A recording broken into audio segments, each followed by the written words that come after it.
So, I'm feeling pretty lost right now. It's been about 2 weeks since the truth hit me like a ton of bricks.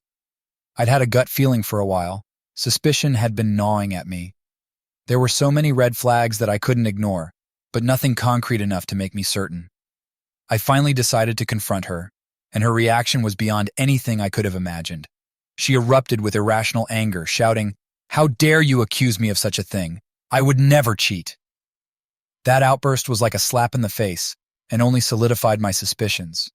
Desperate for proof, I started snooping through her phone and computer, but came up empty. Nothing incriminating showed up.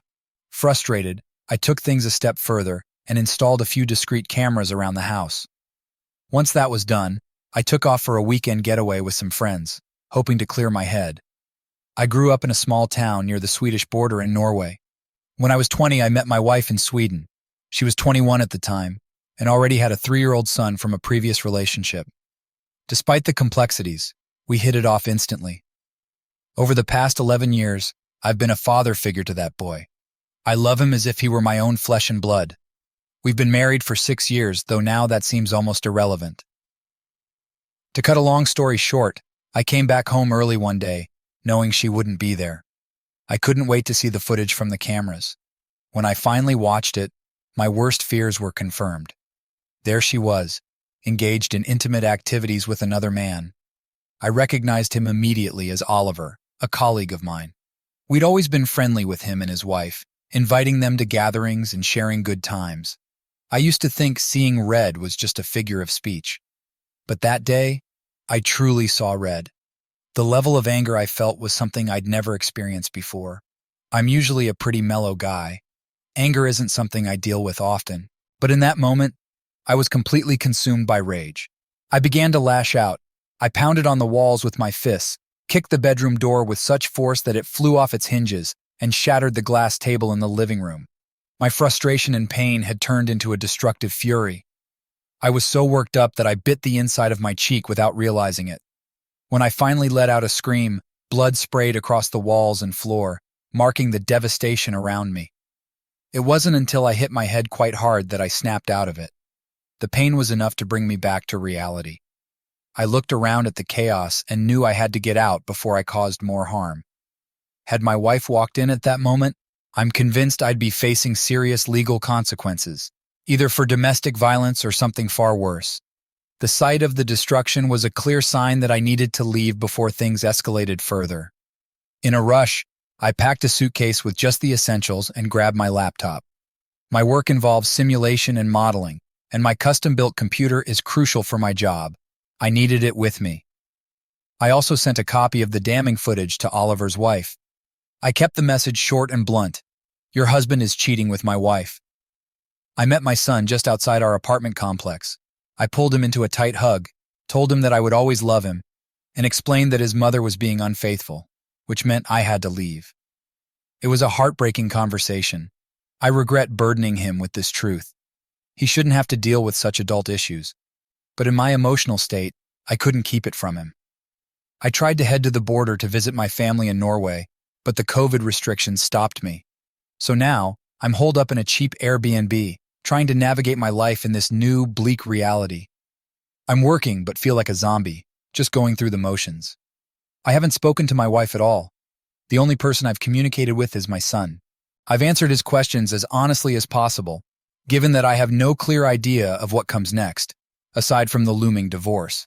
I'm also in the process of finding a good lawyer, but the flood of messages from my wife and her family has been overwhelming. I haven't replied to any of them.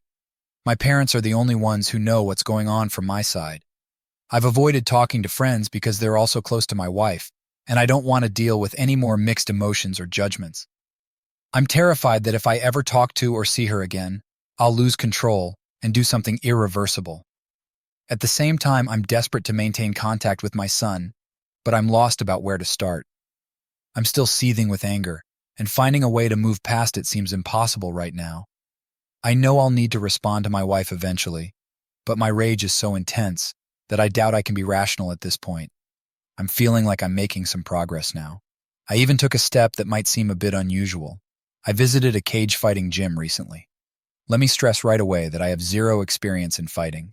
I'm not in great physical shape either. Reflecting on it, the few times I ended up in a fight during my younger years, I ended up with a sore defeat. I've never really been one to hold my own in a physical confrontation. When I first walked into the gym, I was upfront with them about my situation. I told them about the mess with my wife and how I was struggling to deal with the overwhelming anger and betrayal. To my surprise, they were incredibly welcoming and genuinely interested in helping me channel my emotions into something constructive. The first thing they had me do was work out for 2 straight hours. It was grueling, but it didn't quite take the edge off my anger. After that, they decided to put me in the ring with a fighter who was incredibly experienced. It was clear from the get-go that this guy was taking it easy on me. Even though I tried my hardest, I didn't even come close to challenging him. He was clearly letting me land some punches and kicks, but he blocked everything effortlessly. Every time I managed to land a hit with a bit of force, he responded with a light, almost playful tap. Since I was completely clueless about what I was doing, his gentle taps had me flailing around comically. He'd always check in with me, asking if I was all right before moving on, and even apologized a few times when he thought he might have hit me too hard. It was a surreal experience, someone apologizing for landing a punch in a fight. It was evident that he didn't view me as a serious opponent at all. I'm not sure he ever thought I posed any sort of threat. Going through this made me develop a newfound respect for people who are skilled in fighting. It's clear how much control, discipline, and precision it requires. I'm more determined than ever to learn the craft myself. The people at the gym were some of the most relaxed and down-to-earth individuals I've ever met. Their calmness was almost therapeutic, and I found myself wanting to emulate that sense of inner peace. That little stint in the ring did wonders for me. It helped diffuse some of the intense anger I'd been holding on to. Although I'm still feeling angry about the whole situation, it's now at a level where I can manage it more effectively. I'm planning to go back for more training and, admittedly, more of those therapeutic beatings. Despite this progress, I'm still hesitant about the idea of meeting my wife. I've had conversations with my son, making sure he knows that regardless of what happens between his mother and me, we will always be okay. I've reassured him that I consider him my son, no matter what unfolds. I think he genuinely appreciated hearing that from me. I've also reached out to a few mutual friends and her parents. It appears that my wife has been unraveling. She's been making frantic calls and reaching out to everyone she knows at all hours of the day and night. She's been confessing everything to nearly everyone, and even offering money to anyone who can put her in contact with me. Initially, I considered only communicating with my wife through a lawyer to maintain some distance. Unfortunately, I can't afford legal fees at the moment, so I've asked my cousin to act as an intermediary. I've provided her with a list of questions to ask my wife, hoping to get some clarity on where things stand and what might happen next. I also plan to reach out to Oliver's wife next week. I feel it's important to discuss the situation with her and gain more insight into the circumstances. Some people have suggested that I might consider reconciling with my wife if I could adopt my son. However, I would never use my son as a bargaining chip. My primary concern is his well-being. If adoption becomes an option, it will only be considered if it's truly what he wants, without any external pressures or influences. Despite everything, I'm hopeful. I've received a lot of valuable advice, and I finally feel like I have a direction and a plan to move forward with. I'm determined to navigate through this turbulent time and come out stronger on the other side. I started calling my son twice a day after a few days had passed. Each time, he'd reassure me that everything was fine at home. But deep down, I started to suspect that he wasn't being entirely truthful. I was concentrating on getting my own emotions under control. I began attending individual counseling sessions, which did provide some relief. It helped to talk things through with a professional and gain a bit of perspective. However, the real breakthrough came when I decided to try boxing as a way to channel my anger and frustration. The first boxing gym I visited was far from glamorous. It was gritty and rundown, but there was something compelling about the atmosphere. The 5 guys who were there had this incredible sense of camaraderie. I found myself wanting to be part of that, to be included in their close-knit group. The way they interacted with each other, with such ease and mutual respect, was something I craved deeply. The gym's regulars told me I needed to have a talk with the old man, who was the owner of the place. He was apparently the gatekeeper who decided who could join the gym and who couldn't. They spoke of him with a mix of reverence and fear, which made me quite apprehensive. When I finally met the old man, it was clear that he had a rough edge. His personality was abrasive, and he didn't pull any punches. He listened to my story without much expression, and once he started speaking, I could feel my agitation growing. There was something about the way he spoke, maybe it was the tone, or perhaps the content of his words, that felt accusatory. Everything he said was accurate, but it seemed to prick at my raw nerves. I felt like he was scrutinizing me, making me feel inadequate and unworthy. I found myself arguing with him, trying to prove that I was deserving of a spot in his gym. It was a frustrating experience, but part of me wondered if he was just an obstinate old man, or if there was a deeper method behind his approach. Despite the discomfort, the old man's impact on me has been surprisingly positive. His tough love approach has helped me gain a clearer understanding of my anger and how to process it more effectively. Even though he can be quite unsettling to be around, I'm beginning to see why people hold him in such high regard. His guidance has been instrumental in helping me navigate through my feelings, but that's a story for another time. Returning to the main issue. A few days after my previous update, my son called me back, and this time he was in tears. He confessed that he hadn't been honest with me.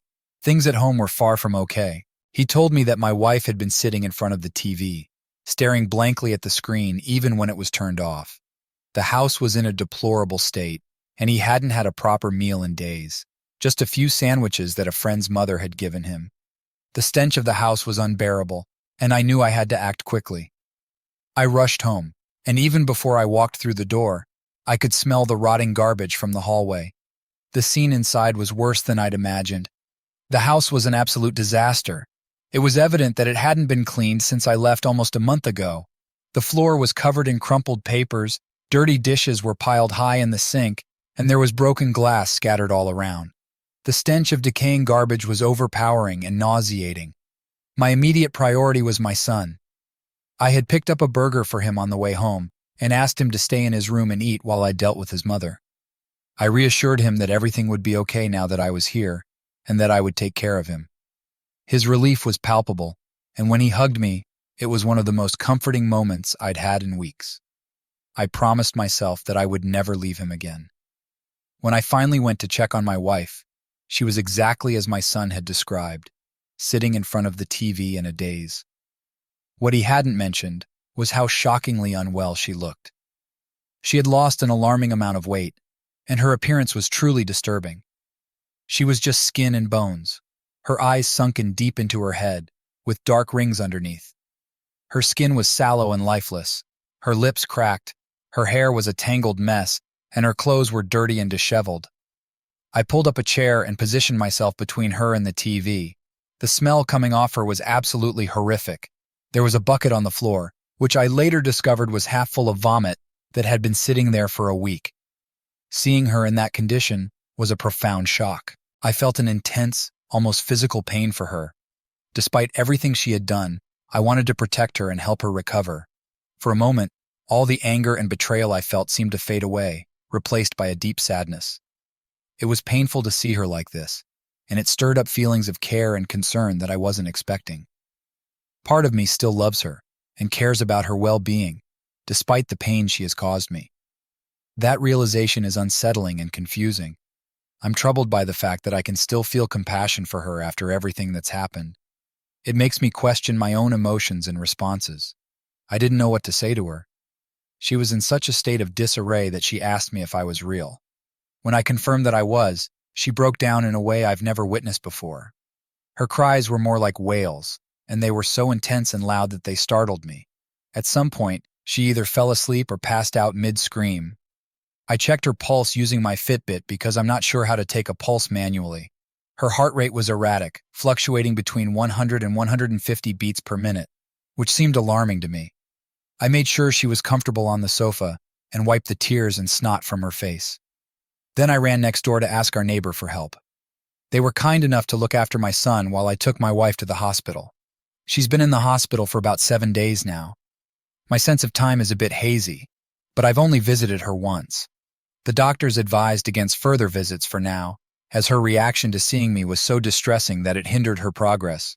They still haven't provided a diagnosis, and there's no clear indication of when, or if, she will recover.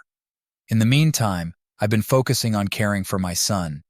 I've ensured he continues with his counseling, and he seems to be improving. It's clear that he's been deeply affected by everything that's happened. I'm overwhelmed with guilt for the pain I've caused him. I've been in touch with a lawyer to discuss custody arrangements, and I'm preparing for divorce, although I haven't filed yet. Cleaning up the house was a massive task. It took several days. I had to thoroughly decontaminate the fridge with bleach, but the smell of rotten food persisted, so I had to replace it entirely. I also discovered that my wife had taken all my dirty laundry and made a disturbing body shape out of it. She'd added some elements to make it look anatomically correct, and it was deeply unsettling. I went through the papers she had left scattered around the house. Most of it was incoherent and nonsensical. Some pages had dates and times, but they were mostly scribbles. I found several pages with repetitive apologies, lines and lines of sorry written over and over. Other pages ended abruptly in messy, wiggly lines, often mid-sentence. I'm at a loss about what to do next. My anger has dissipated, replaced by a profound sadness for the situation and for the trauma inflicted on my son. I feel a lingering sense of sympathy for my wife, even as I understand why I was so angry and how I've had to adapt to cope with the pain. A significant part of my identity, being a good husband and provider, was deeply wounded by her betrayal. That part of me feels like it has been left behind, too painful to hold on to. It's too soon to determine what the future holds. All possibilities are still open. I'm still hurting and confused. My focus is on rebuilding my self-esteem and sense of masculinity. If my wife recovers, I plan to talk to her and figure out the next steps. For now, my priority is my son. I need to ensure he's okay. I'm exhausted and filled with sadness. I don't know the right course of action. Everything seemed so clear before I came back home. Now, finding a way forward feels like an overwhelming challenge. I understand that ultimately, the decisions I make will be up to me. Whatever the outcome, it's my responsibility to choose what's best for both myself and my family, and that's something I'll figure out in time. Lately, I haven't been sleeping much, and I'm feeling a bit dazed. So if my thoughts come out jumbled, or if I ramble, please bear with me. My wife is still in the hospital, and she's set some strict boundaries.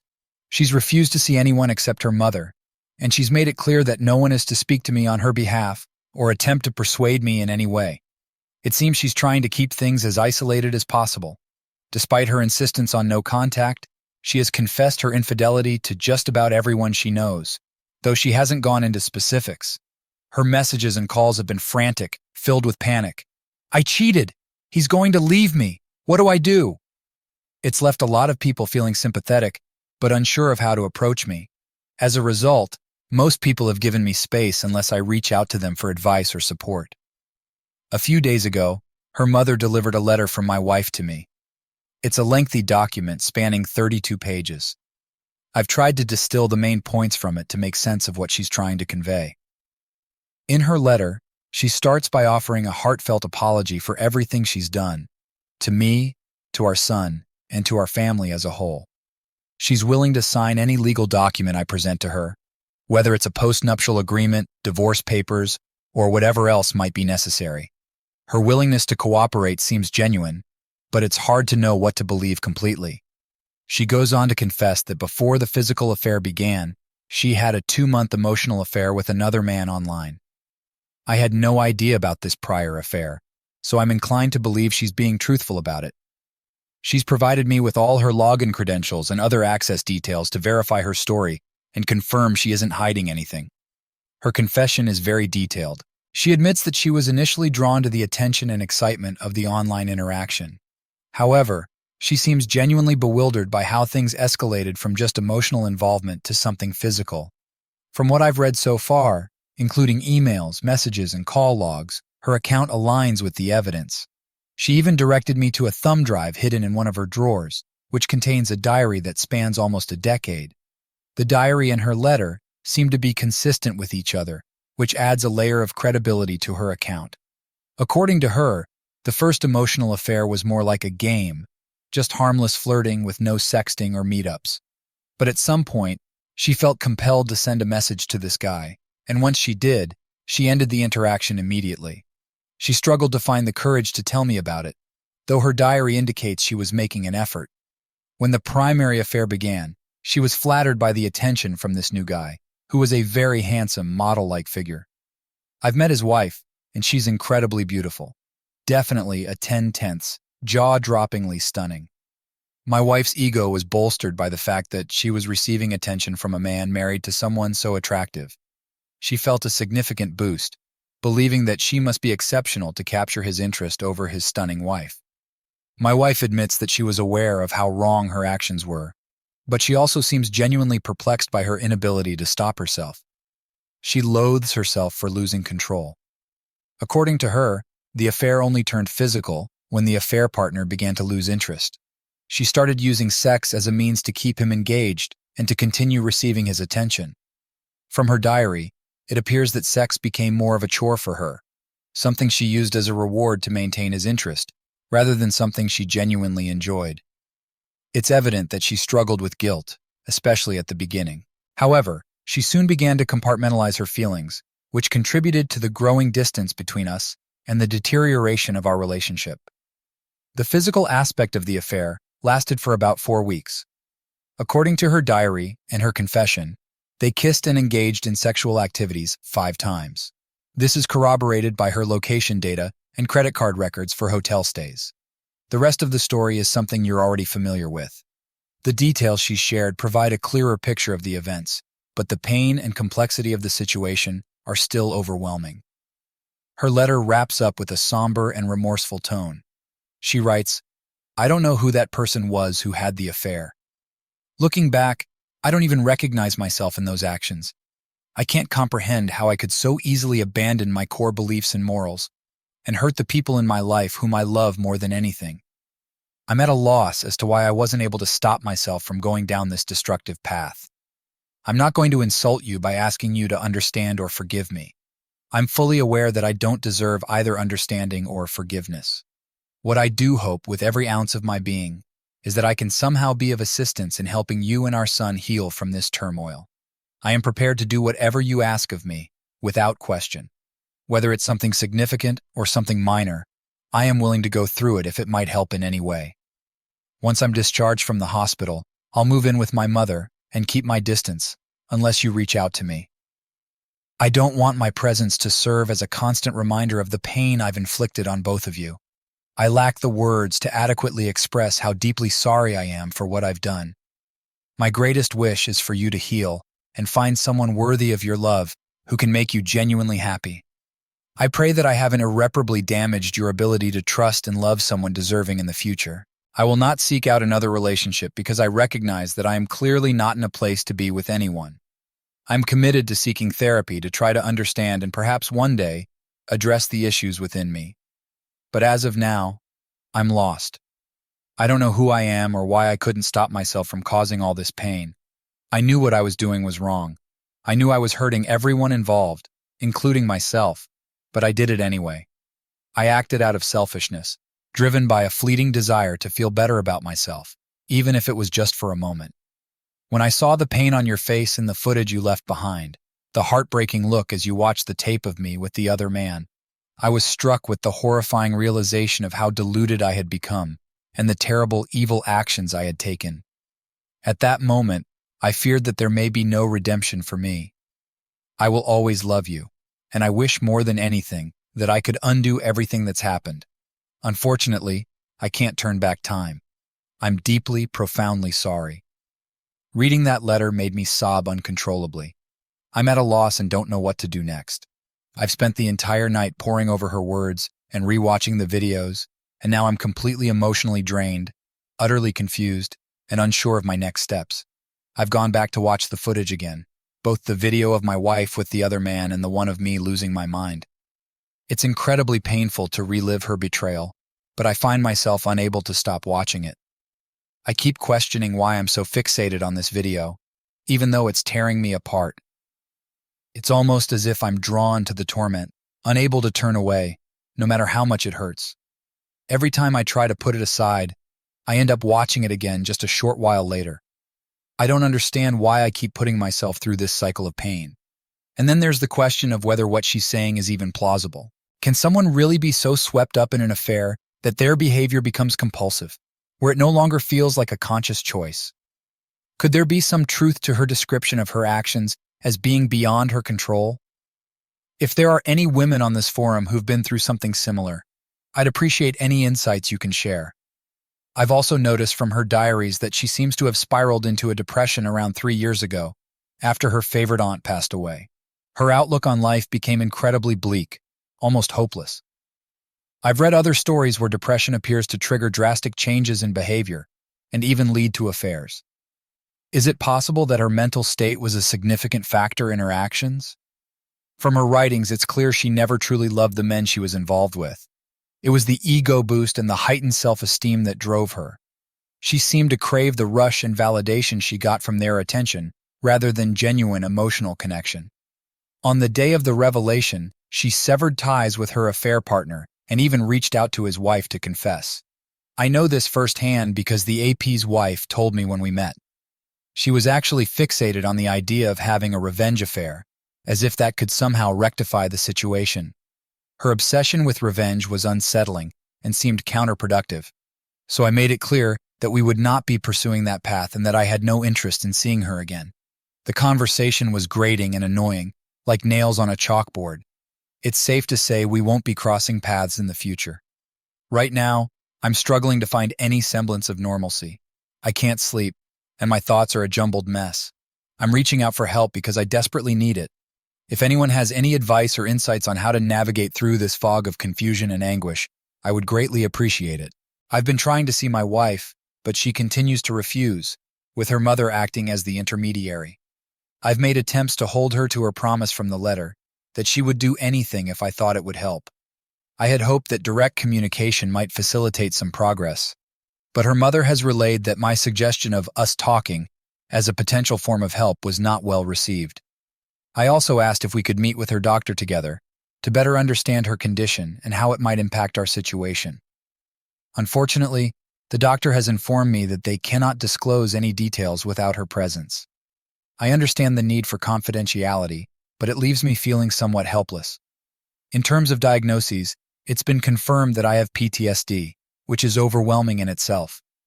My wife, on the other hand, has been diagnosed with persistent depression and some form of bipolar disorder.